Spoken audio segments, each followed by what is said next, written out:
Hello बच्चों, चलिए प्रश्न को समझते हैं। एक धारामापी का प्रतिरोध 30 ओम है। इसमें एक संकेतक लगा है और पैमाने पर 100 भाग हैं। 2 गुणा 10 की घात -4 एम्पीयर धारा के कारण संकेतक का विक्षेप पैमाने के एक भाग के बराबर हो जाता है। इस धारामापी से 5 एम्पीयर की धारा नापने के लिए कितने प्रतिरोध के शंट की आवश्यकता होगी। हमें शंट प्रतिरोध का मान ज्ञात करना है। मुख्य अवधारणा में हम देख सकते हैं कि किसी गैल्वेनोमीटर जी की कुंडली जिसमें IG द्वारा प्रवाहित होने पर पूर्ण विक्षेप देती है के समांतर क्रम में शंट प्रतिरोध S जोड़कर उसे अमीटर में परिवर्तित किया जा सकता है, जो कि शंट प्रतिरोध जोड़ने के बाद I धारा का मापन कर सकता है। इस प्रकार से अमीटर का निर्माण किया जा सकता है। तो हम देख सकते हैं कि शंट प्रतिरोध में से I - IG धारा प्रवाहित होगी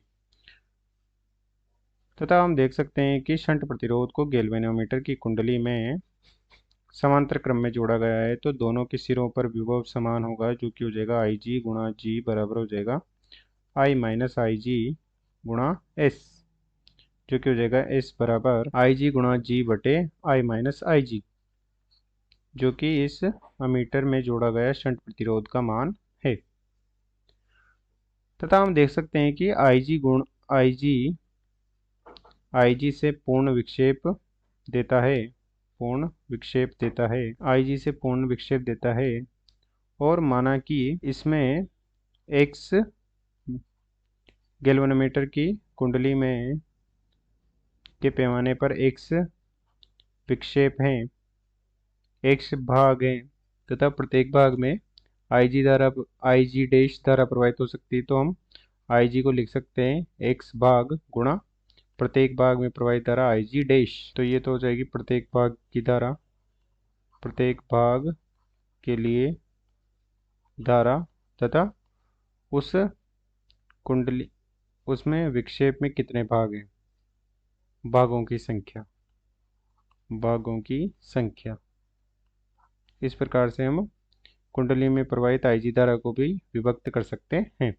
अब चलिए प्रश्न को हल करते हैं। प्रश्न में दिया गया है कि गैल्वेनोमीटर की कुंडली का प्रतिरोध है 30 ओम तथा इसमें 100 भाग हैं, अर्थात X बराबर 100, और प्रत्येक भाग में से IG डैश बराबर 2 गुणा 10 की घात -4 एम्पीयर की धारा प्रवाहित हो रही है। तो IG बराबर हो जाएगा X गुणा IG डैश, जो कि हो जाएगा 100 गुणा 2 गुणा 10 की घात -4 एम्पीयर, जो कि हो जाएगा 0.02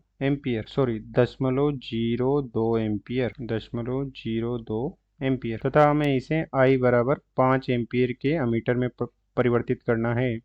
तो उसके लिए हम शंट प्रतिरोध S का मान ज्ञात कर लेंगे, जो कि हो जाएगा IG गुणा G बटे I - IG, और ये हो जाएगा, मान रख देंगे इसमें, IG का मान हो जाएगा 0.02 गुणा G का मान हो जाएगा 30 बटे हो जाएगा 5 - 0.02, और ये पूरा हो जाएगा ओम में, और ये हो जाएगा 0.6 बटे 4.98 ओम, और शंट प्रतिरोध S का मान हो जाएगा 0.1204 ओम। अतः 5 एम्पीयर के अमीटर में परिवर्तित करने के लिए S बराबर शंट प्रतिरोध का मान हो जाएगा 0.1204 एम्पीयर, 1.1204 ओम।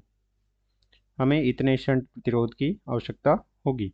अतः दिए गए प्रश्न को हमने हल कर दिया है। आशा करते हैं आपको समझ में आया होगा। धन्यवाद।